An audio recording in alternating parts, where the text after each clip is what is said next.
Bueno, buenas noches. Muchas gracias a las personas que se han conectado al webinar. Un saludo muy especial para todos. Vamos a dar a continuación un webinar programado para la noche de hoy, como ya es costumbre de todos los viernes 7:30 de la noche. Maisa, buenas noches, bienvenida. Por favor, un saludo muy especial a nuestra invitada. Hola Paula, muchas gracias por acompañarnos hoy. Me parece genial que una mambita se nos una a estos webinars como ponente. Estoy muy contenta y muy feliz de que nos estemos reuniendo el día de hoy. Muchas gracias a todos los que se han conectado y esperamos que sea una conferencia muy enriquecedora. Muchas gracias. Gracias a ti, Maisa. Y gracias a Claudia también pues por tenerme presente como para esta invitación. Hace ratico la verdad no hago interacción con charlas y estoy acostumbrada como a una charla muy dinámica que me pregunten. Les estaba diciendo a Vero, a Lau y otra amiga que está conectada que pregunten. Me gustan mucho las charlas interactivas, entonces abierto durante la charla las preguntas. Si es posible. Yo sé que estamos acostumbrados a preguntar al final, pero pues preferiría si lo hacemos como más dinámico y didáctico. Entonces Perfecto, vamos a empezar. Paula. Sí, no hay problema. Entonces, sí, ustedes son los que ponen las condiciones. Entonces, si les Listo, parece perfecto. bien, bueno, aprovechaba acá para compartirles esta nueva plataforma que tenemos la noche de hoy. La idea es que podamos tener muchos más participantes. El webinar pasado tuvimos un pequeño inconveniente con el aforo, pero la idea es que esto siga creciendo y que todos sigan enriqueciéndose de cada uno de los temas que traen. Entonces, en los controles que tienen en su dispositivo, sea celular o PC, está la opción de la manita. Entonces, en cualquier momento, si desean intervenir, pueden activar ese botón e inmediatamente le damos paso a su palabra. Perfecto. Adelante, Paula. Perfecto, Andrés, gracias. Ahí están viendo mi pantalla. Sí. Sí. Espérame, Andrés, que para ampliarla no me está dejando. ¿Ahí la ven pequeña o la ven grande? ¿La están viendo bueno, bien? ahí la vemos con las dispositivas a la Exacto, izquierda. a la izquierda. Yo creo que en la parte superior derecha, donde está el botoncito de play, creo que te debe permitir activarla en vista completa.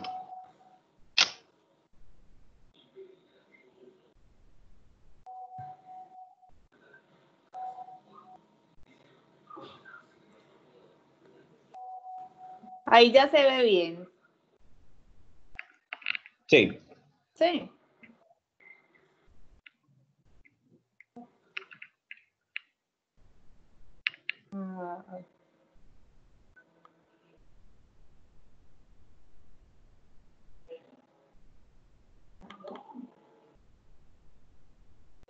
Espera un segundo.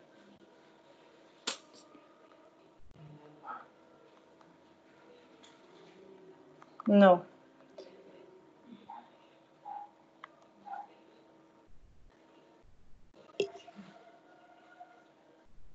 Ahí está bien. Dejémosla así porque no me va a dejar ampliar. Ok, bueno, entonces vamos a empezar. He llamado este conversatorio más bien que charla porque quiero que conversemos y como dijo Claudia y Maisa, pues yo soy mamita también de un niño con atrofia muscular espinal. Tomás tiene 14 años y pues precisamente la llamé como rompiendo barreras en la alimentación de los pacientes con atrofia muscular espinal Y es porque para nosotros como padres, madres, es un reto, o como pacientes, el tema de la alimentación muchas veces en las diferentes etapas de la vida, y ya vamos a empezar a ver por qué. Voy a hacer una introducción general de lo que es alimentación saludable, como para conocer un poquito y que tengan el contexto general de qué es la alimentación, cómo se divide, y después podamos comprender un poco el por qué para los pacientes con atrofia muscular espinal hay algunas consideraciones especiales. Entonces, cuando hablamos de alimentación saludable, consideramos que la alimentación debe tener 5 características especiales.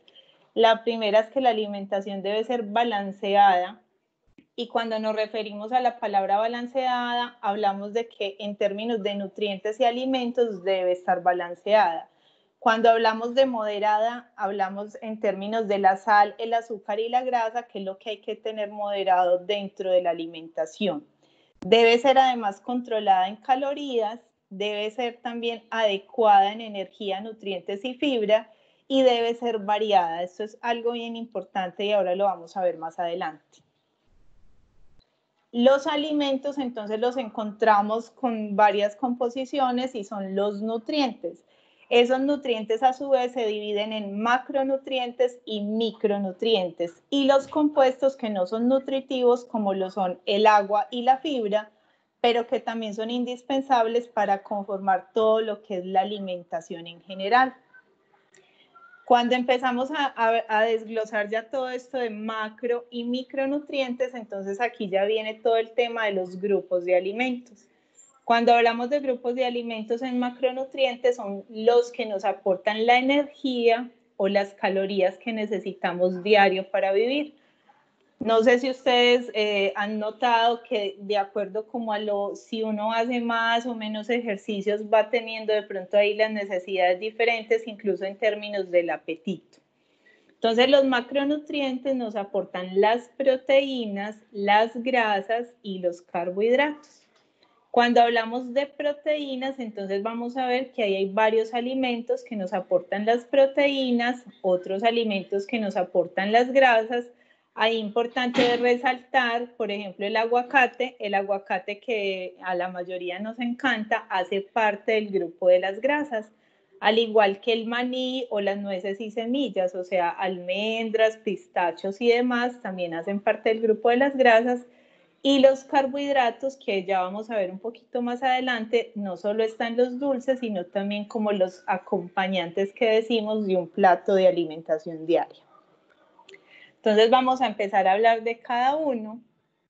Y hablando de los carbohidratos, su función principal dentro de la alimentación es ayudarnos a todo el tema de la digestión, de la absorción, porque esto se convierte en glucosa para el organismo y finalmente nos aporta esa energía diaria que necesitamos.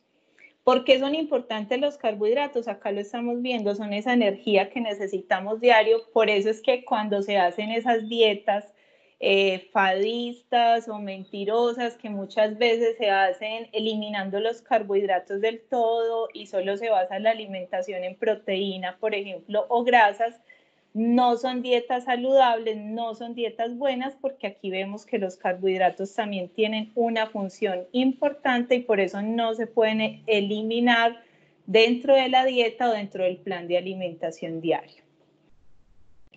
Cuando hablamos de las proteínas digamos que hacen una función importante o principal porque también tiene que ver con todo el tema de funciones metabólicas, es decir, del funcionamiento de mi organismo como tal. Adicional a eso, las proteínas nos van a ayudar a ese crecimiento y formación y reparación de los tejidos, y adicional a eso nos van a ayudar en todo el tema de los procesos inmunitarios. Cuando hablamos de procesos inmunitarios, es todo el tema de las defensas y de prevención de enfermedades y demás. En esta época, por ejemplo, de pandemia, de todo el tema de COVID, el tema de las proteínas dentro de la alimentación juegan un papel muy importante, además de las vitaminas y minerales, pero digamos que este también toma mucha fuerza y relevancia ahora en cómo hacer ese plan de alimentación para que nuestras defensas estén bien. Y por último, dentro de los macronutrientes vienen las grasas. Las grasas también tienen todos los mitos que ustedes quieran, al igual que los carbohidratos, y muchas veces a todas las grasas les decimos que son malas, no consuma grasa y queda como ahí y listo. No, las grasas también tienen su función importante, pero hay que considerar de qué fuente viene la grasa para uno decir si es de buena calidad, si no es de tan buena calidad y qué me va a aportar. Entonces, dentro de las grasas nos pueden aportar ácidos grasos omega 3, omega 6, que son los que debemos de preferir. Cuando elegimos un aceite, por ejemplo, preferir el de soya, girasol, canola, oliva. Y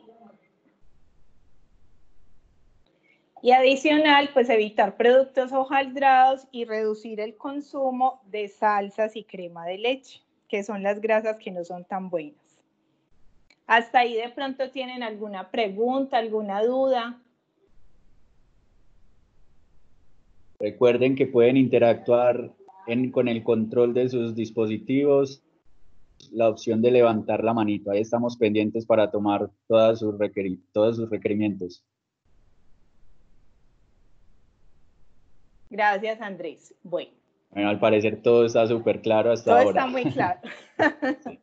Bueno, y cuando empezamos a hablar de los micronutrientes, entonces ahí encontramos todo el tema de vitaminas y minerales. Cuando hablamos de las vitaminas y los minerales, entonces encontramos el grupo de las frutas y las verduras, y ahí ven el tema de los colores porque es importante la variedad. Sí, Andrés. Disculpa, Paula, por aquí tenemos a Ruth con la manita levantada. Perfecto. Ruth. Ruth, buenas noches.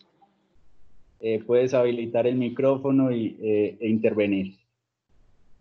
Sí, buenas noches, muchas gracias por su atención.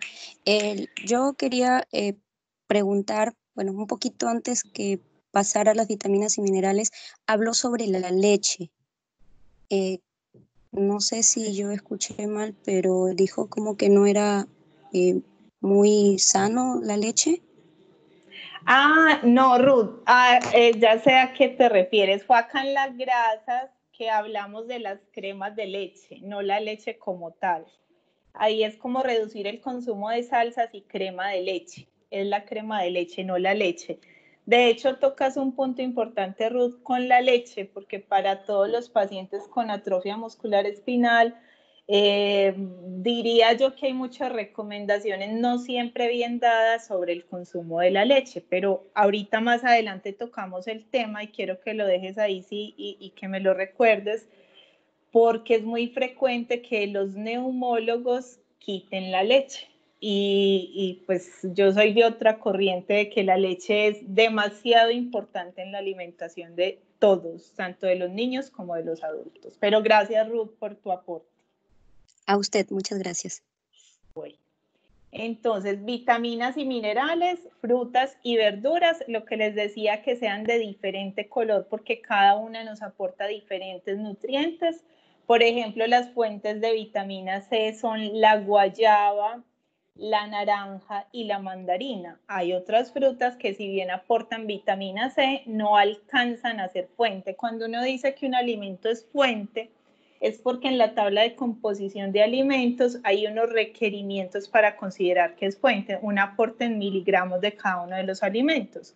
Entonces ahí es cuando hablamos de fuente. Por ejemplo, la mora, le atribuyen mucho que la mora es fuente de hierro por su color.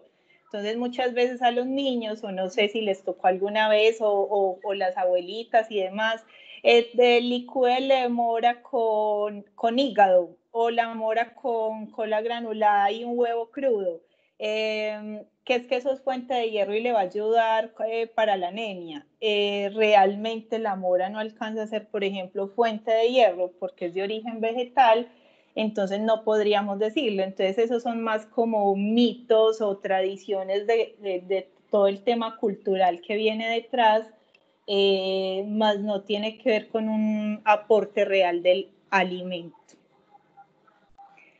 Para la familia colombiana, yo vi que hay alguien que nos está acompañando de Perú, pero quiero acá enfocarlo a Colombia porque en cada país es diferente. Nos rigen unas tablas o unas guías de cómo debe ser la alimentación dentro de la familia colombiana. Actualmente en Colombia tenemos el plato de la alimentación saludable. Antes era una pirámide, después fue un tren de la alimentación y actualmente se conformó este plato. En este plato ustedes ven más o menos la distribución de cuánto en promedio debería consumir uno de frutas, de verduras, de cereales, de leche, queso, de grasas, de carnes y azúcares. Y ven abajo, no sé si alcanzan a ver en el cuadrito, que está el tema de la actividad física como algo fundamental y el consumo de agua. Obviamente, pues el tema de la actividad física para nosotros como familia es diferente. Esta actividad física que podría traducirse en un tema de terapia y que pues así haya terapia no se va a alcanzar hacer la actividad física que se requiere en el día. Por eso la alimentación ahí empieza a tener unas características diferentes.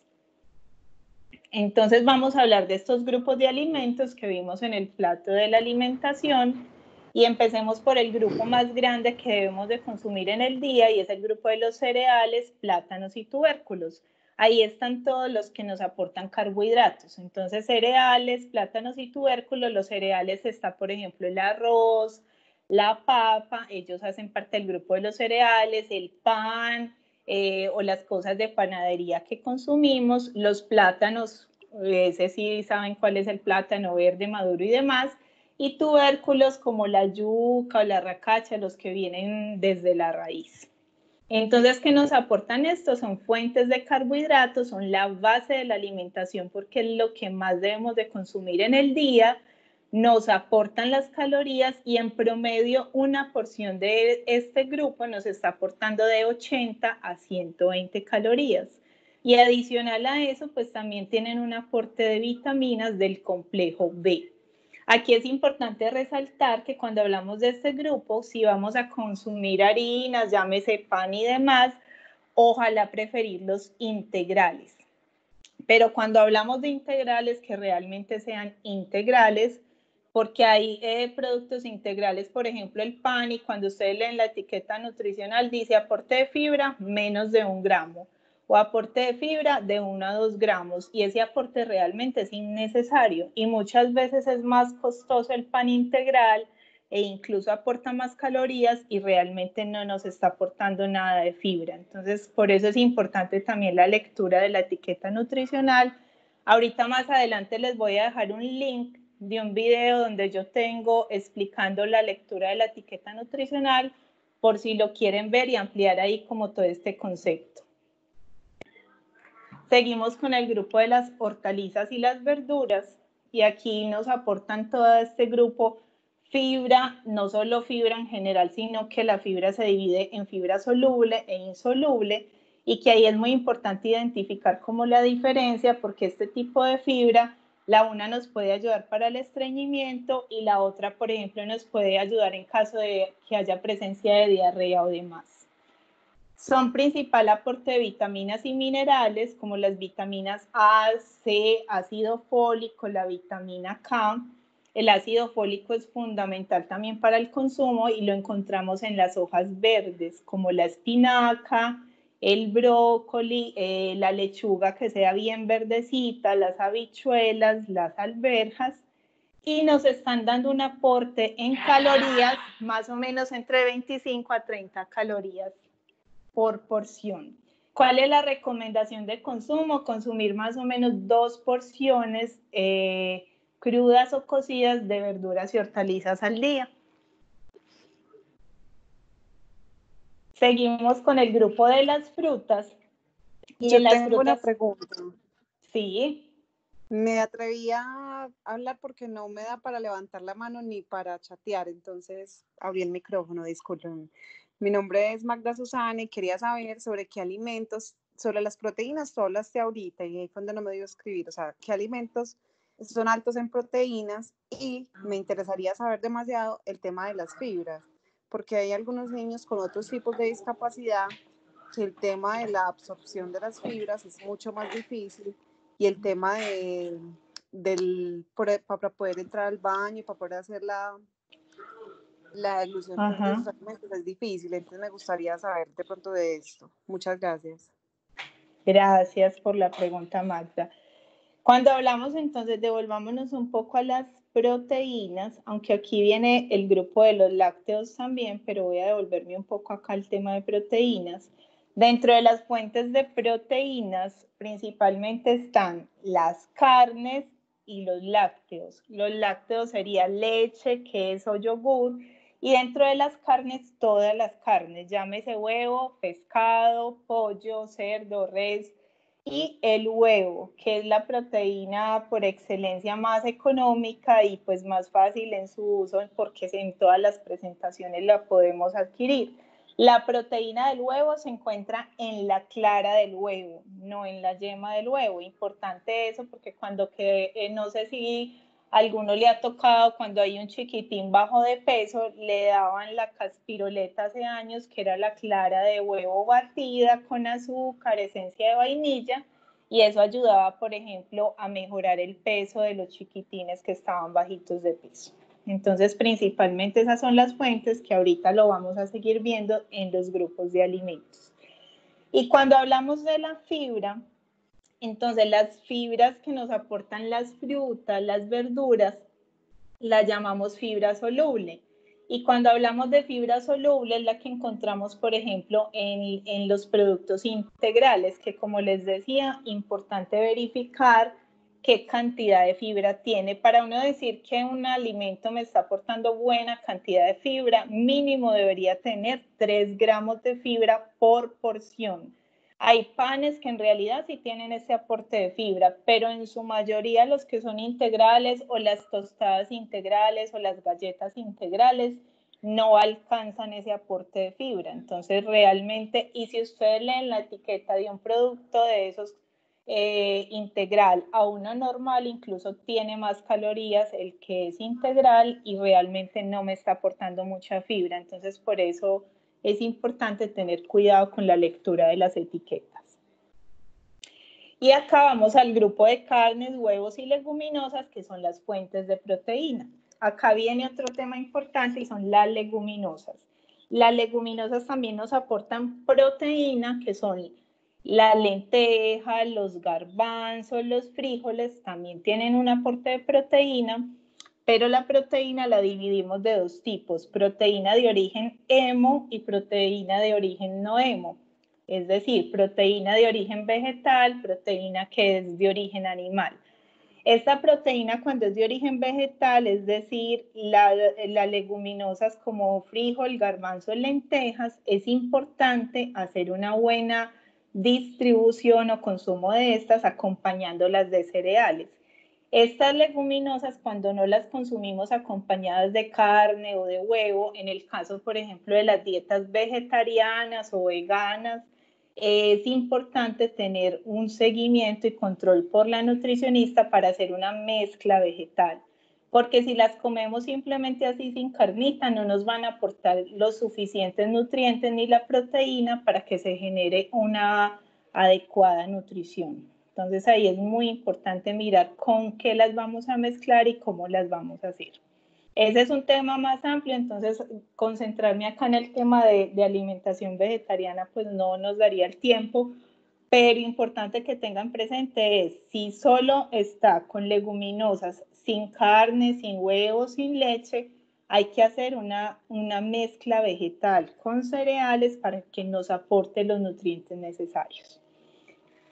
¿Qué nos aporta este grupo de carnes, huevos y leguminosas? Que nos van a ayudar a la formación de la masa muscular, van a tener ese principal aporte de proteína, además nos aportan hierro, zinc, vitamina B12 y en promedio nos están aportando 120 calorías al día. El requerimiento que tenemos diario son 2 porciones al día dentro de las carnes, los huevos y las leguminosas. Y seguimos con el grupo de lácteos y derivados, que también son principal aporte de proteína y adicional a eso son el principal aporte de calcio. Acá rescato otra cosa importante y es que la leche es de origen animal y es la que nos aporta el calcio. Cuando ustedes les venden la leche de almendras o leche de soya, ese tipo de leches que son de origen vegetal, no tienen el aporte de calcio necesario para cubrir los requerimientos del día. Esas leches ni siquiera se deberían llamar leche, sino bebida de soya o bebida de almendras o bebida de la fuente de origen vegetal que sea. De hecho, en ese tema de etiquetado y cuando se habla dentro del comercio cómo llamar esos productos, hay una normatividad que lo rige y no sé si han visto, pero generalmente ya no se llaman leche, sino bebida de soya, bebida de almendras, precisamente porque no puede confundir al consumidor que va a reemplazar el aporte que da la leche de origen animal. Y por último, seguimos con el grupo de las grasas. En el grupo de las grasas, entonces nos aportan también contenido de colesterol de origen. Hola.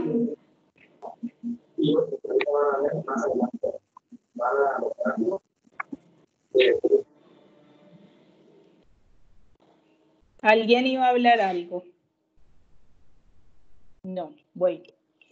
Las grasas también nos aportan, los ácidos grasos esenciales tienen un aporte en promedio de 90 calorías y también hay grasas de origen animal y vegetal.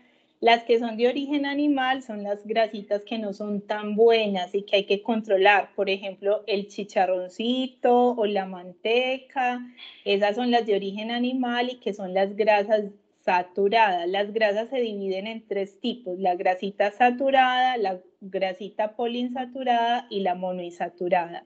La saturada, la grasita mala, la que encontramos en estos gorditos, o cuando fritamos el aceite en aceite algo y ustedes ven que al aceite le sale humo. No sé si han fritado papitas y pusieron el aceite a mucha temperatura y le sale humo al aceite.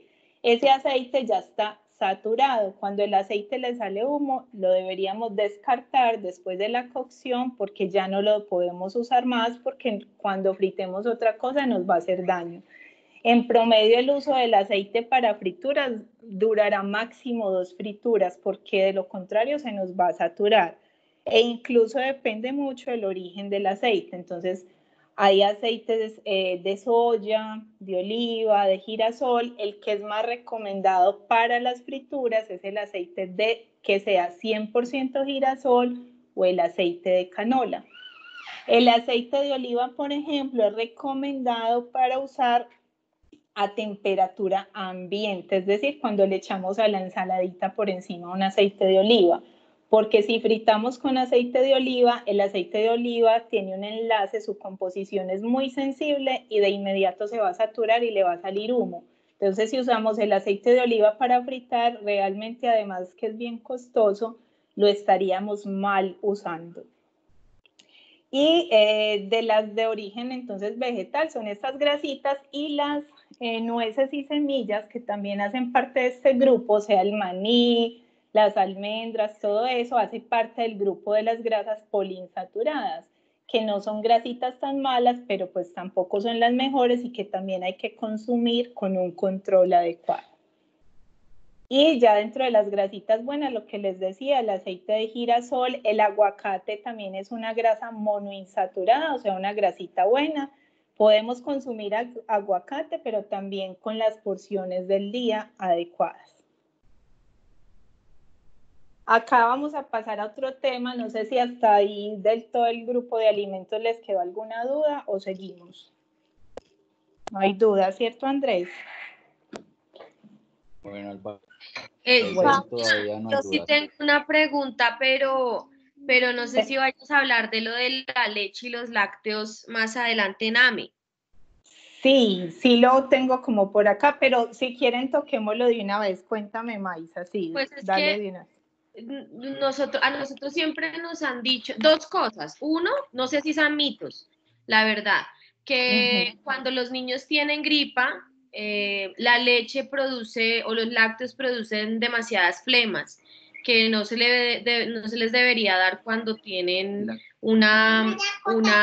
pues como están en una gripa o pues bueno, una infección respiratoria. Y lo otro, que el banano no se les debería dar por una cuestión de los músculos.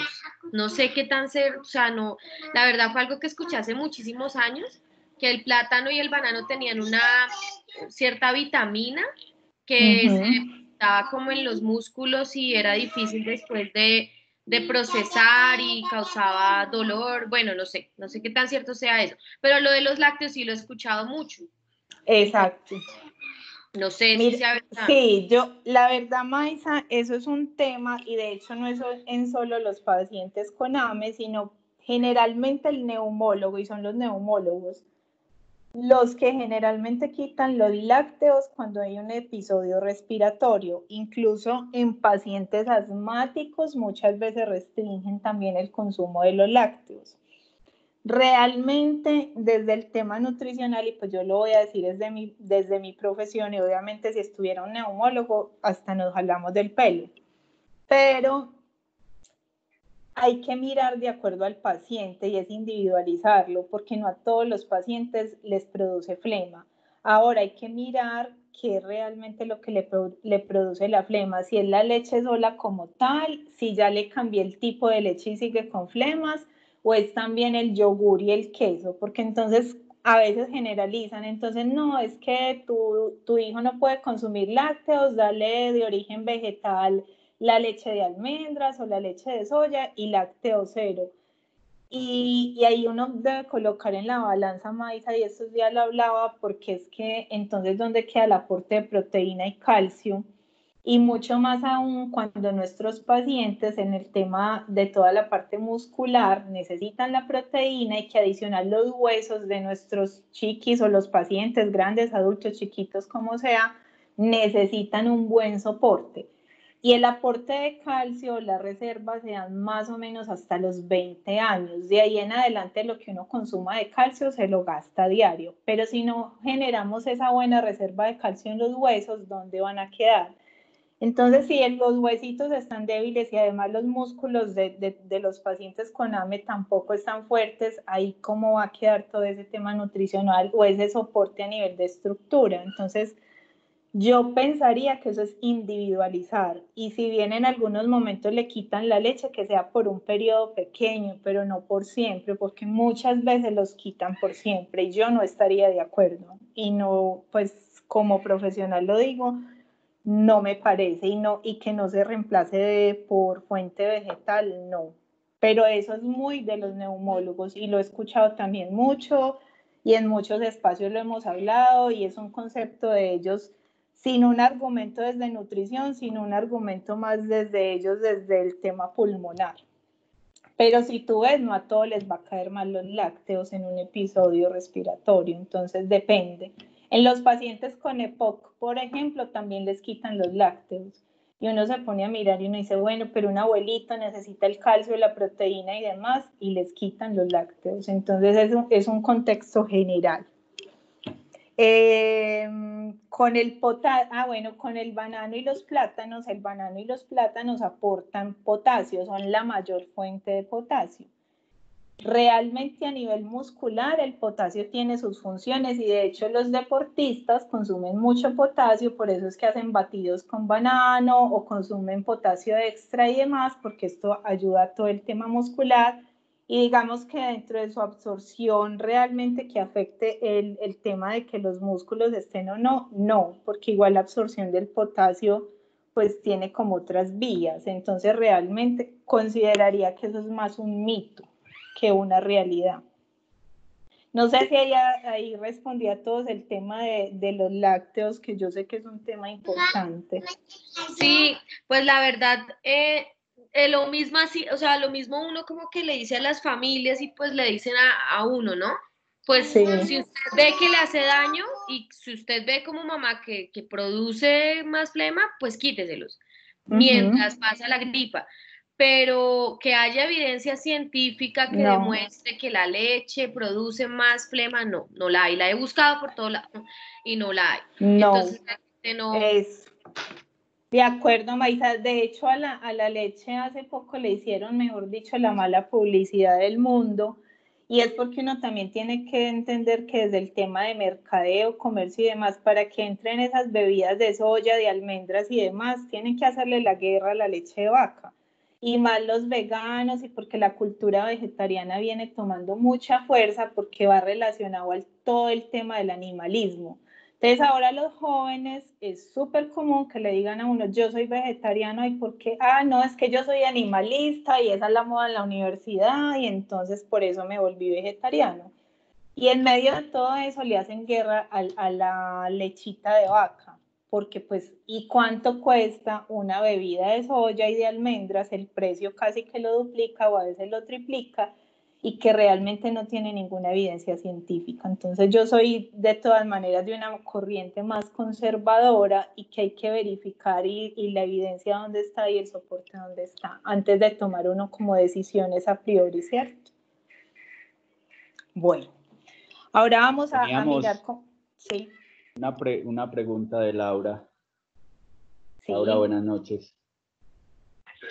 Hola, no iba a preguntar nada, sino que iba a decir algo con respecto a lo de la leche, y es que, por ejemplo, en mi caso con Lucía, que también me dijeron que prohibido la leche, lo que yo he hecho y me ha funcionado muy bien es dársela solo en la mañana, no en la noche. Y como por sugerencia de Pau también, como darle lácteos no en bebidas, sino como quesos y esas cosas, como para complementar pues como lo que uno no les da en todo el día. Pero por ejemplo dándoselas en la mañana y no en la noche, a mí me parece que me ha funcionado muy bien. Exacto, es como, sí, Lau, es como individualizar igual cada caso, ¿cierto? Y mirar otras alternativas, por ejemplo, dar el lácteo en porción pequeña, por ejemplo, el alpinito que viene pequeñito y a veces los chiquis son muy inapetentes, es una forma muy fácil de darle un lácteo, le aporta el calcio, la proteína y es una porción pequeña más fácil de consumir, ¿cierto? Y que seguramente pueden tolerar un poco mejor.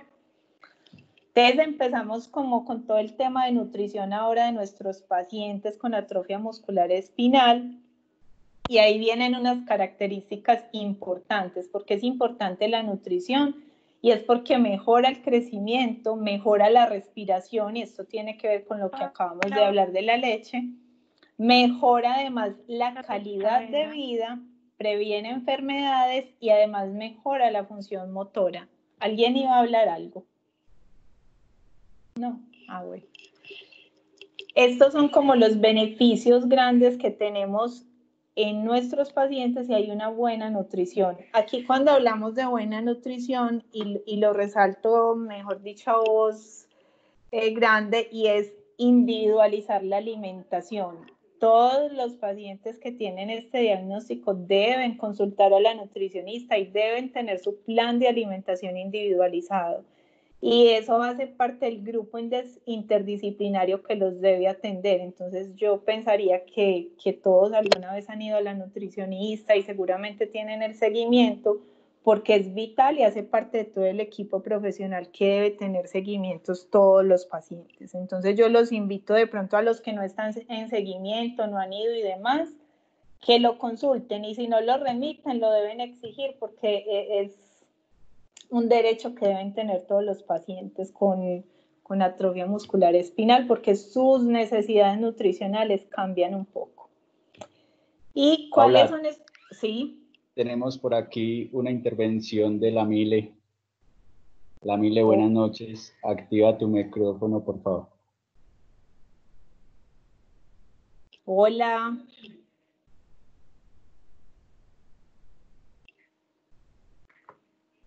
Bueno, al parecer tiene inconvenientes para activar el micrófono. Si quiere, nos puedes escribir al chat y le transferimos la pregunta a Pablo. Ok. Andrés, perdón, porque por ejemplo a mí no me aparece el chat y hay varias personas también que no les aparece. ¿Dónde lo activamos o qué? Bueno, en estos momentos está deshabilitado, pero ok. al parecer es como problemitas. Y ok. el tema de la mano es porque no tienen de pronto la última versión. Sí. Adelante, Paula. Bueno, ¿cuáles son los problemas de nutrición más comunes relacionados con la atrofia muscular espinal? Entonces son los problemas alimenticios y ahí vamos con todo, va eso ligado a todo el tema del apetito. Y es que los pacientes generalmente tienen etapas durante la alimentación. Cuando son más chiquitos, generalmente hay una inapetencia marcada, es decir, no quieren comer. Y a medida que pasa el tiempo, cambia un poco el contexto y es que antes van a comer, digamos, con sus necesidades diarias, pero pues el tema del peso va cobrando una importancia grande y es que como no hay una actividad física relacionada, pues el balance calórico del gasto que hago diario y de lo que me consumo muchas veces no se va a equilibrar. Entonces eso en general es como todo el tema de problemas alimenticios. Ahora, como la atrofia muscular espinal hay tipo 1, tipo 2, tipo 3, generalmente los chiquis tipo 1 tienen otras necesidades nutricionales y es que generalmente están alimentándose por sonda, que ya lo vamos a ver más adelante.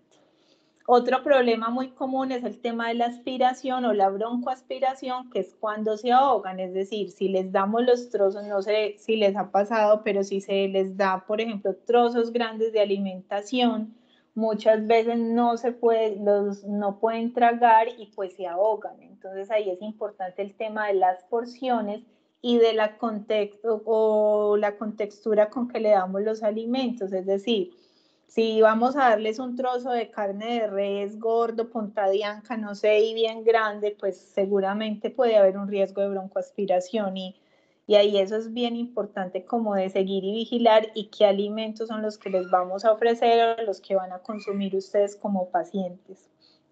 Lo otro es el tema de las molestias o los problemas abdominales, el tema de los reflujos, también viene el tema del estreñimiento. El reflujo es muy común y es porque como a nivel de los músculos del estómago, de la laringe, la faringe, cuando va pasando todo el bolo alimenticio, pues ahí también viene un tema de tono muscular. Por eso muchas veces no se hace fácil como este consumo del alimento, de tragarlo y de que el estomaguito lo reciba bien, haga toda la digestión necesaria y por eso a veces se genera también ese reflujo gastroesofágico.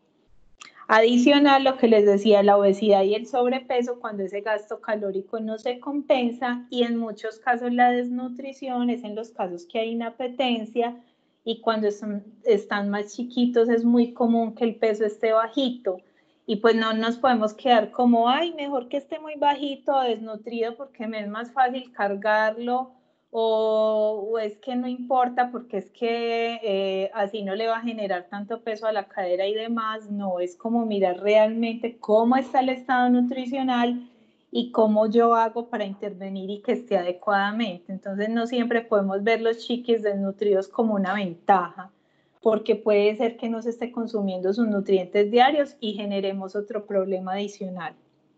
Y obviamente tampoco si los vemos en sobrepeso o obesidad, quedarnos como tranquilos, ay, muy lindo, está gordito, no, hay que hacer también alguna intervención para que tratemos de balancear de alguna forma el consumo versus ese gasto calórico. Y el tema del estreñimiento, que ya hemos hablado de eso, pues porque también tiene que ver con toda esa función intestinal y que muchas veces es difícil y por eso hay que empezarlo a estimular y hacer ese consumo de fibra variado, consumir las frutas variadas, las verduras variadas, los alimentos integrales para darle aporte de fibra. Y Paula, sí. Hola. Bueno, al parecer el tema de la leche es un tema Sí, de bastante interés. controversial, sí. Sí, Ajá. nos dicen por acá, ¿qué diferencia hay entre la leche entera y la deslactosada? Y preguntan si tienen los mismos nutrientes. Ok, perfecto. Entonces, la leche entera y la diferencia entre la entera y la deslactosada es que la deslactosada no tiene la lactosa. La lactosa es el azúcar de la leche. Entonces, la lechita entera tiene todo el azúcar, la grasa y todo el aporte nutricional. La lechita descremada, por ejemplo, tiene todos los nutrientes menos la grasita. La deslactosada tiene todo menos la lactosa, o sea, el azúcar. Pero cuando hablamos del aporte nutricional en las tres, tanto en la entera como en la deslactosada y en la descremada, el aporte de proteínas es igual y el aporte de calcio es igual. Es decir, que podemos consumir cualquiera de las tres de acuerdo a mi necesidad de calorías. Yo sugeriría en muchos casos, cuando hay que controlar de pronto el peso o la leche no se tolera muy bien, dar leche deslactosada. Por ejemplo, yo a Tomás desde pequeñito le doy solo leche deslactosada.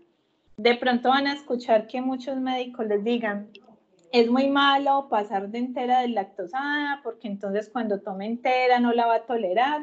Y sí, eso va a pasar. Cuando uno no consume la lactosa, uno tiene una enzima que se llama la lactasa. La lactasa es la encargada de cuando uno consume lactosa como de desdoblarla o de partirla para que uno la absorba bien. Cuando uno no consume leche lactosada, la lactasa se pierde y ya no se va a absorber bien. Por eso es que si uno está enseñado a tomar deslactosada y algún día toma leche con lactosa o entera, seguramente les va a dar una diarrea porque no la van a tolerar, porque no tienen la enzima. Pero realmente no hay ningún problema en que la cambien, o sea, no hay problema. De hecho, ya es al mismo precio, tiene un poquito menos de calorías y pues no habría desde la composición nutricional ningún problema. Bueno, cuando hablamos de las sondas, entonces ahorita hablábamos de los pacientes generalmente con AME tipo 1, están alimentándose por sonda porque no tienen la capacidad de pronto de tragar, de hacer una buena deglución y se les instala una sonda. Hay varios tipos de sondas, está la sonda nasogástrica que es por la naricita, que esas sondas se usan solo cuando va a ser temporal, máximo un uso de 20-30 días y ya. De resto se recomienda el uso de la gastrostomía, que es la sondita que va directamente al estómago. Cuando se hacen este tipo de alimentaciones por sonda, mi sugerencia y mi experiencia es, ojalá siempre les ofrezcan un producto de suplementación nutricional, no dar alimentos licuados por sonda. Y esto lo digo, no sé si haya alguien con un caso que les den alimentos por sonda, es porque todos también tenemos el derecho que si tenemos una sonda de gastrostomía, les den la nutrición como suplemento nutricional, es decir, llámese Pediasure, Ensure, Nutren, Fortini, este tipo de fórmulas que ya les voy a mostrar. ¿Y por qué se los digo? Porque es un riesgo licuar alimentos y pasar por la sonda. Primero, porque es un riesgo de contaminación grandísimo y puede haber infecciones y demás.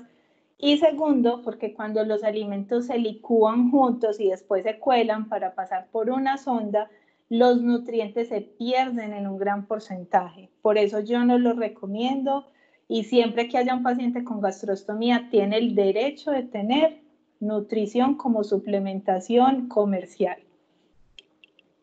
Es decir, este tipo de suplementos. Pediasure, Nutren, Infatrini, Fortini. Aquí la diferencia que algunas mamás que me han llamado, no sé si de pronto estén conectadas, por ejemplo, el Infatrini es usado para los pacientes hasta el añito de edad. Después viene el Fortini, que es para mayores de 1 año. El Neokay, el Neokay Junior, Nutramigen, el Eker, que también sé que hay pacientes con estas fórmulas, son para pacientes que tienen alergia a la proteína de la leche de vaca, que esos son casos específicos y ahí viene la proteína, digámoslo como partidita, viene en aminoácidos, ya no viene la proteína como una cadena entera de nutrientes, sino que viene como predigerida para que los pacientes la toleren mejor. Entonces, a esto me refiero, todos los pacientes de sonda deben tener este tipo de productos, no alimentos licuados. Si alguien está con alimentos licuados y tiene alguna duda, si quiere me llama que yo le ayudo. Voy. Y pues también hay fórmulas nutricionales para adultos, igual Ensure, Nutren y un montón de fórmulas más. Hay otras fórmulas especiales que podemos usar de acuerdo a las necesidades. Por ejemplo, el Casilan, que es una fuente de proteína cuando tengan un paciente bajito de peso y no alcancen a dar ese requerimiento de proteína por vía oral o por los alimentos, se puede usar estos complementos de proteína, Casilam, Proteines, hay varios. O si tiene un déficit de carbohidratos, entonces también el Nezúcar, o si tiene un déficit del aporte de grasa, es adicionarle aceite a las comiditas, una cucharadita, y con eso logramos el aporte calórico. Y el espesante, que también viene para ayudar a que las dietas se vuelvan supraglóticas o compotudas. En los niños que vemos que con los líquidos se nos están ahogando, o en el paciente adulto también, se le echa el espesante y así queda como una compota y va a ser más fácil la deglución de este alimento. Hay también otras alternativas que yo apoyo 100% y son los batidos de alto valor nutricional y a bajo costo que podemos hacer. Entonces, no siempre que veamos el niño de bajo peso nos vamos a ir a comprar el Pediasure, el Fortini, el Infatrini, porque hay otras alternativas que son naturales, son a bajo costo y le van a aportar más nutrientes. Por ejemplo, licuar la lechita, echarle frutica, adicionarle una bolita de helado o lechita en polvo si no tienen, adicionarle la porción de grasita, cremita de leche para que sepa mejor porque con aceitico no es tan rico, y un cereal. Esos son unos batidos que se pueden usar también en los casos que el paciente pueda consumir vía oral. No necesariamente hay que comprar estos complementos, sino que podemos hacerle batidos, así aumentar el aporte de calorías, de proteínas, de vitaminas y minerales. Y pues ya como terminando, hay unas recomendaciones generales para los pacientes, lo que decíamos ahora, y depende como de cada uno de las necesidades, pero generalmente es que ofrezcamos la alimentación en trozos pequeños cuando hay dificultad para tragar, ofrecer licuados o papillas enriquecidas cuando hay bajo peso, garantizar esa buena fuente de fibra que ya aprendimos con frutas, verduras, alimentos integrales. En los casos de alimentación por sonda, siempre ojalá sean los suplementos nutricionales quienes se utilicen ahí. En caso de sobrepeso, controlar el consumo de calorías con los azúcares y las grasas y aumentando el consumo de proteínas. Y en casos de bajo peso, garantizar esos aportes calóricos también con grasa y proteína. Y acá les dejo el link por si quieren ver el video de etiquetado nutricional. Ahí pueden ampliar todo este tema, cómo leer una etiqueta nutricional y que incluso no estemos comprando por publicidad lo que digan buena fuente de, enriquecido por, y sin de pronto saber bien si es real o no es real. Y bueno, recuerden consultar con su nutricionista y adaptar la alimentación a las necesidades específicas de cada uno. Muchas gracias. Gracias a ti, Paula. Bueno, tenemos por aquí la primera intervención. Lucy, buenas noches, adelante. Buenas noches. Hola, Lucy. Sí, me escuchas. Bueno, yo tengo muchas inquietudes. Pues en realidad yo tengo pues 45 años, pero en los últimos años he estado aumentando mucho de peso y la verdad pues yo ya visité al nutricionista, pero pues no me mandó una dieta que fuera adecuada para una persona con AME. Fue extraño que él me mandara una dieta con cantidades más grandes a las que yo consumo, tanto de arroz, de carne, porque pues la verdad yo como muy poquito, muy pocas cantidades, tanto en desayuno, almuerzo y comida, ¿cierto? Pues desde Sí. cuando fui al primer control, en vez de bajar, al contrario, había aumentado. Es bueno, por cuestiones pues como ajenas a mi voluntad, no pude seguir con ese nutricionista y pues tampoco quise seguir con la dieta que él me mandó porque pues entonces me iba a aumentar muchísimo más de peso. Yo no consumo casi fritos, pero te quería preguntar, yo casi siempre tomo el café con leche y es con leche en polvo.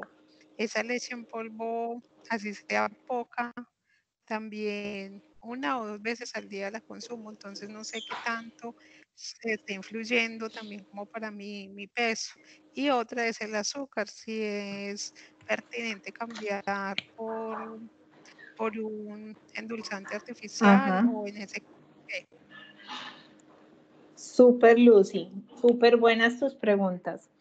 De hecho, les cuento aquí de infidencia, Tomás, Tomás también tiene un problema actualmente con el peso, y es que su peso pues está más alto, digámoslo como a las necesidades que uno mide como por las métricas normales de peso, ¿cierto? Por el IMC, que el IMC es el índice de masa corporal, que me dice si el peso en relación a mi estatura está adecuado o no está adecuado. Lamentablemente para la atrofia muscular espinal no hay mediciones diferentes en cuanto a todo el tema nutricional, entonces seguramente si van donde el nutricionista los va a medir igual a cualquier otra persona de la edad, el peso y la estatura. Entonces eso se dificulta un poco la medición. Por ejemplo, en los pacientes con parálisis cerebral sí hay tablas ya creadas donde miden diferentes los estándares de crecimiento en estos pacientes, pero para nuestra familia AME no hay. ¿Qué pasa, Lucy? Que muchas veces, de pronto por el tema del sobrepeso, y el sobrepeso no está ligado necesariamente como al consumo de la alimentación, sino al tema de la actividad física. Y cuando vemos que los pacientes con AME van creciendo, generalmente pasa eso, y es que el tema del peso se convierte ya en un problema, no por déficit, sino por exceso, o sea, por sobrepeso o obesidad. Tomás, por ejemplo, también come muy saludable, come poco, no come grasas, no come dulces, pero balancear su peso es muy difícil. Y adicional porque tiene hipotiroidismo, o sea que su metabolismo todavía es mucho más lento. Entonces ahí, Lucy, también es mirar qué sacrifico yo, si mi nutrición y que sea balanceada y más completa, o el tema de mi peso por el tema de mi movilidad y demás. Entonces, eso es un tema que la verdad incluso lo tengo como incógnita y a trabajar, porque es un tema que me inquieta bastante, y es ahí uno qué hacer, cómo retarse.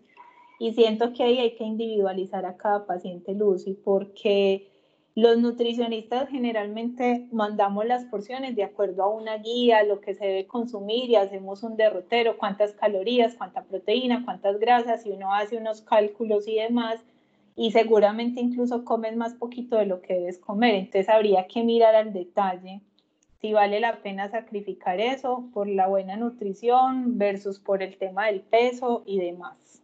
Entonces siento que lo podríamos incluso hablar después como por el interno.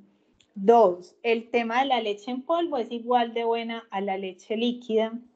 Lo importante con la leche en polvo es que realmente consumamos la porción que dice la leche en polvo. Generalmente la etiqueta nutricional de la leche en polvo, para que sea una porción de leche, debes echarle 5 cucharadas de leche o 6 cucharadas de leche, pues de acuerdo como a la marca bien especificado en la etiqueta, o algunas dicen 3. Entonces que sí le eches la porción que es de leche en polvo, porque si te tomas un cafecito pero solo le echas una cucharadita de leche en polvo, le estás echando muy poquita y no te va a cubrir tu necesidad de calcio y de proteína. Entonces lee la etiqueta y mira cuánto dice la porción de leche. Y 3, en cuanto al azúcar, súper lo que dice Lucy de reemplazarlo por endulzante, y sí, es súper válido, reemplácenlo en los casos de sobrepeso y obesidad por endulzante. Los endulzantes tienen también un montón de mitos, que son malos, que dejan ciego, que dan cáncer, no sé qué, un montón de cosas, pero no son evidencias científicas de nada, son puros mitos. Mi recomendación con los endulzantes, ojalá fuera sucralosa. Hay varios tipos de endulzante, hay stevia, hay acesulfame K, hay aspartame, hay sucralosa. Les recomiendo la sucralosa. Ese es el que recomiendo. Marcas hay muchas, pero que ojalá sea sucralosa. La stevia la pueden consumir, sino que la stevia tiene mucho sabor residual, entonces a veces es difícil adaptarse a ese consumo de stevia, pero al que le guste también es súper bienvenido y es súper bien. Con eso respondo, Lucy, tu pregunta. Sí, muchísimas gracias. Pues ya, como te dije, tengo otro poco de inquietudes, pero Ya me Si dijo, quieres, después hablamos lo del... Sí, ah, bueno, te porque agradezco. ese es un tema largo y yo sé a qué te Y refieres además, después. claro, como tú dices, es específico en cada persona. Eso, entonces, no, después si quieres hablamos, me escribe. Yo a veces cuando me escriben a preguntarme cosas, porque Claudia a veces les dice a las mamitas, me demoro en contestar, pero déjenme en el WhatsApp, que por la noche saco tiempecito. En el día me queda difícil, pero en la noche con mucho gusto. Perfecto, muchas gracias, Paula. Bueno. Gracias, Lucy. Paula, por acá tenemos una pregunta. Aparte de las verduras verdes, ¿qué otro alimento natural contiene vitamina D?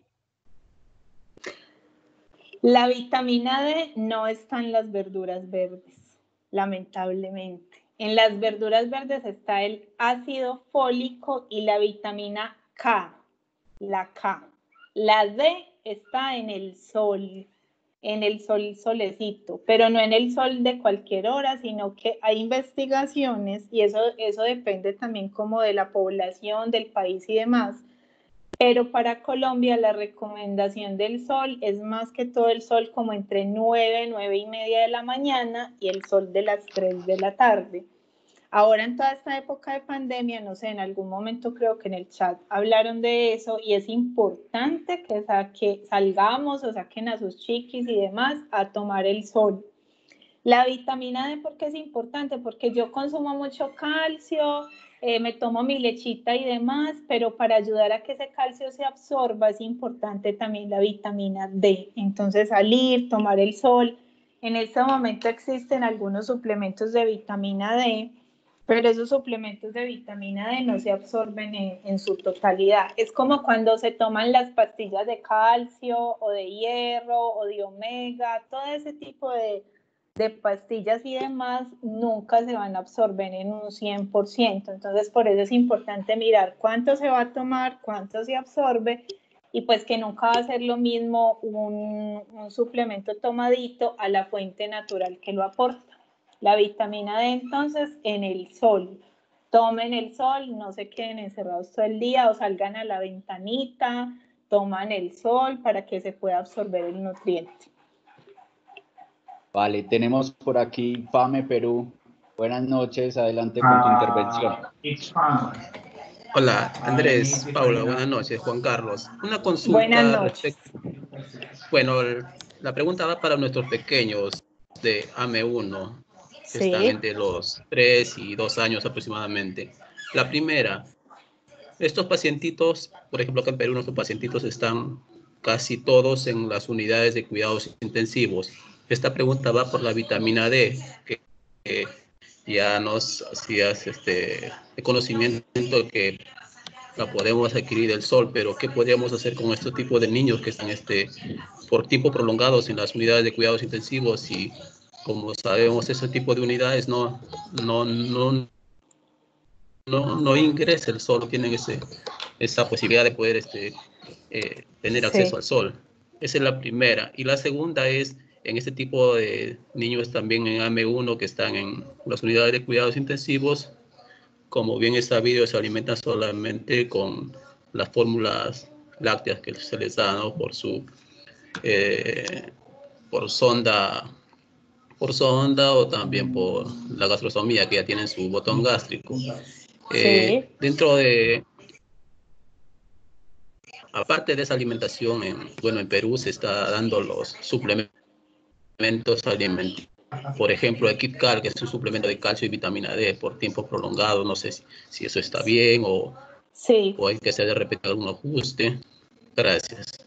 Súper, Juan Carlos, la pregunta. Y precisamente por eso ahora les hacía énfasis en que los pacientes con sonda deben tener este tipo de suplementos,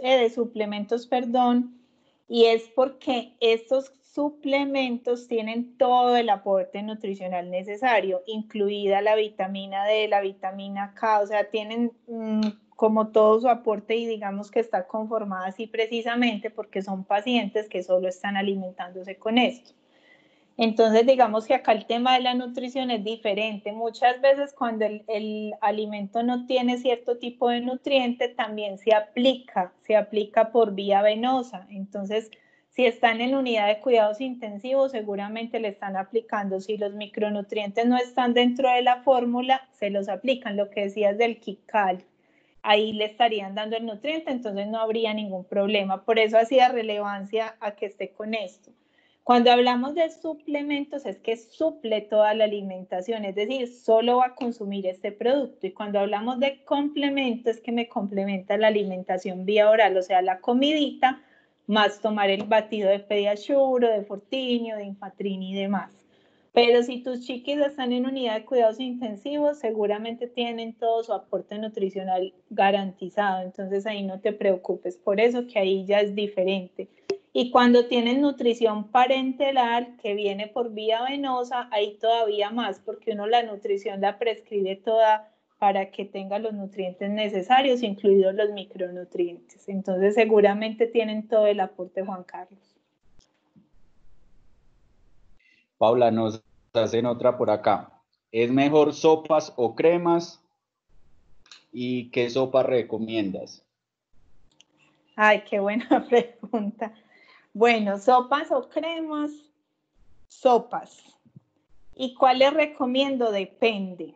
Las sopas, de acuerdo a cómo se preparen. Si yo hago una sopa de verduras, que solo sean verduras y que haga un proceso de cocción adecuado, ahí sí recomiendo la sopa y que le insistan al chiquitín y que se la tome y demás. Es decir, si yo hago una sopa de verduras que no sea habichuela, papa común, papa criolla, papa nevada y solo un poquito de habichuela y de zanahoria, no. Si yo hago una sopa de verduras, que sean todas las verduras y solo un poquito de papa, que la papa es carbohidrato. Y el máximo de cocción que debería tener una sopita de verduras deben ser de 10 a 15 minuticos. Si yo dejo una sopa de verduras pitando o cocinando media hora, perdí todos los nutrientes de las verduras, es decir, no le estoy dando nada o no estoy comiendo nada ahí de vitaminas y minerales, o sea, no se la coma. Si ustedes van a cocinar las verduras mucho tiempo, pues coman la cruda o más bien no la coman o no es necesaria, por decirlo así. Si licúan la sopa y además la cocinaron mucho, cuando uno licúa la sopa, ahí está dañando muchos nutrientes en el proceso de licuado y de colado y adicional si la cuelan, ahí quedan todavía más. Por lo cual no hay muchos nutrientes y en ese caso la sopa no me aporta mucho. Por eso les decía que los alimentos por sonda, cuando son licuados, no aportan los nutrientes necesarios y seguramente los pacientes tienen déficits nutricionales. Entonces la sopa depende. Si los niños no quieren comer sopa, denle las verduras de otras maneras, no hay que obligarlos a comer sopa. A no ser de que en la sopa esté todo, la carne, las verduras y demás, y las cocinan bien. Si no, no hay necesidad. Si quieren comerse la carne de otra manera y las verduritas como ensalada, no hay problema. O sea, el mito de la sopa, de que sí o sí, si no come sopa no se alimentó bien, es un mito. Bueno, tengo por acá una pregunta de una mamá. En cuanto a calciura para la niña, me indicaron que disminuir el consumo de leche y si se consumía se debía rebajar con leche. Muchas gracias, está muy rico. ¿En cuanto a qué? No entendí, Andrés. Calciura. Calciura. Calciuria. Ah, calciuria. ¿Tiene un diagnóstico del calcio o qué? O sea, creo que sí. ¿Tendrá el calcio elevado? ¿Que le recomendaban suspender la leche? Pero disminuir el consumo de leche. Y si se consumía, se debía rebajar con agua. Me dice que tiene calcio elevado. Ah, tiene el calcio elevado. Ah, ok, bueno, sí, claro, si esto es un diagnóstico ya específico, claro, hay que disminuir el consumo de lácteos porque esa es la fuente de calcio. ¿Qué más fuentes hay de calcio? Ninguna, los lácteos. ¿Qué es que la espinaca aporta calcio? No, no aporta calcio ni hierro. La espinaca no aporta tampoco hierro, que es otro mito. Sí, es verdad. Si tiene este diagnóstico de calciuria, que es el calcio elevado, hay que controlar el consumo de lácteos, sí, cierto. Ok, y dice que la pediatra en enero sugirió darle crema de leche con todo. El haber consumido tanta, de acuerdo a lo que dijo ella, puede tener efectos secundarios. No, seguramente es que tenía bajo peso, es que no sabría uno cómo qué decir, porque de seguro le mandaron crema de leche por el bajo peso, pero no tiene, pues puede tener consecuencia en el perfil lipídico, pero ahí hay que evaluar, o mejoro mi peso y altero un poquito mi perfil lipídico o sigo igual. Entonces es de poner en la balanza, y yo también prefiero que mejore el estado nutricional a que se altere un poquito el perfil lipídico. Entonces no habría una consecuencia grande, no.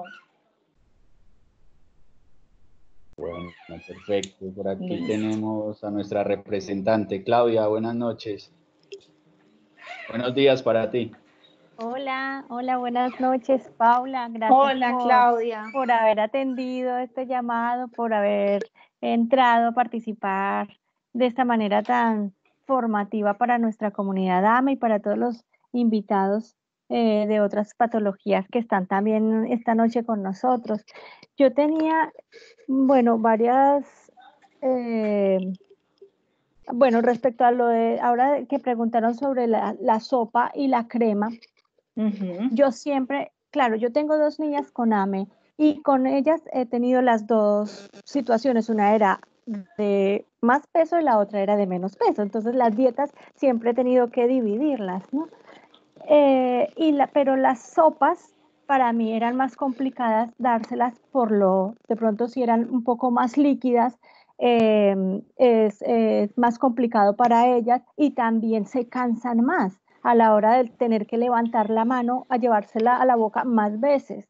Para mí era mucho más cómodo, o siempre ha sido más cómodo el triturado, porque ahí puedo ofrecerles todo lo que es las verduras, las proteínas, incluso hasta cuando eran más pequeñitas les ponía fruta. Para mí ha sido muchísimo más cómodo las cremas. Ok, Claudia, ¿triturado es con el tenedor o triturado es con la licuadora? Con licuadora. Ah, ok. Porque si de pronto se tritura con un tenedorcito o con un utensilio que no nos deteriore como tanto los alimentos, puede ser más, digámoslo, como más sano, ¿cierto? Entonces podría ser como la alternativa, bueno, si hice la sopita de verduras, tratar de pronto con el tenedor y triturar un poquito y pues que sea de pronto más fácil así el consumo, ¿cierto? Y ahora que hablabas como del tema de la consistencia, por eso les mencioné también ahora lo del espesante, y es que si la sopita está muy líquida y hay problema de deglución, le podemos echar este espesante, que este espesante no aporta calorías, no aporta como ningún nutriente, solo con textura. Entonces nos va a garantizar ese aporte nutricional y además el tema de la deglución, y ahí podemos de pronto modificar un poquito y garantizar más como ese aporte nutricional. Pero importante en las sopas es el método de cocción, que no las dejemos mucho tiempo para que no dañemos esos nutrientes de la sopa ni de la carne. Es como si le vamos a dar una carnita de primera, por ejemplo, un solomito, un solomo redondo, cuando hablamos de res, y lo cocinamos por allá 20 minutos, ahí ya dañé las proteínas de esa carne, entonces pues finalmente no estoy consumiendo nada y es una carne muy costosa. Entonces, importante ahí el tema de métodos de cocción, aunque eso es otro tema muy amplio, pero ahí pueden consultar sobre ese tema. Sí, yo con ellas lo que más utilizo son dietas blandas. Y las carnes, pues cuando son en trocitos muy pequeños y siempre acompañados de una salsita como para que ellas la mojen y les sea más fácil digerirlas. Otra cosa que también me quedo con la duda es el aporte de vitamina D. Yo sé que el sol es el que aporta la vitamina D, pero yo también he leído que el atún, los champiñones, incluso yo utilizo los champiñones como si fuesen también fuente de vitamina D. Y no sé si es verdad o no, o estoy equivocada. No, Claudia, no. El champiñón no alcanza a ser fuente de vitamina D. Es que puede ser que los alimentos aporten un poquito, pero para que se consideren fuente no alcanza a ser fuente. Realmente ningún alimento, y en muchas tablas nutricionales hay, ningún alimento alcanza a ser fuente. El atún es porque le adicionan, pero así le adicionan, porque uno ve, por ejemplo, los enlatados o cosas que dice con adición de vitamina D o vitamina, bueno, pero pero no en este alcanza. caso me refería al atún fresco. Al atún fresco, no. Sí. El atún fresco tampoco tiene un aporte para hacer fuente, no. El atún fresco es excelente y espectacular porque es la mayor fuente de omega. Ese sí es el atún, el salmón, esos son fuentes de omega que nos van a dar otro aporte importantísimo. Pero de la D no alcanza a ser fuente. Vale, y por último, que estamos ahora, pues, tan reciente el tema de tratamientos para la atrofia muscular espinal, ¿hay algún estudio o algún índice de que alguno de los tratamientos, ya sea Spinraza o Zolgensma, aumenten el peso? Claudia, que yo sepa, no, pero pues diría mentiras porque no he buscado específicamente el tema, pero que aumenten el peso como tal porque se aplique, pues que yo sepa, no, de pronto porque siga siendo como el tema de la actividad física y demás. Sin embargo, déjame, eso queda como tarea, lo consultaré porque no tengo información clara de ninguno de los dos, que vaya correlacionado lo que les apliquen con el peso, la verdad no, consulta, quedó como tarea. Vale. Ok. Pues de mi parte, nada, solo gracias y gracias por toda esta información que nos has ofrecido hoy. Gracias a ti, Claudia, y a todos, muchas gracias. Bueno, gracias Paula. Yo creo que ya con eso concluimos el espacio de preguntas. Mil gracias a todos los que se conectaron, a los que participaron. Una feliz noche y los esperamos dentro de 8 días con un nuevo webinar. Un saludo para todos. Andrés. Un abrazo. Gracias, Andrés. Gracias feliz noche a todos. Gracias, Paula. Gracias, Clau. Adiós, Gracias, Maisa.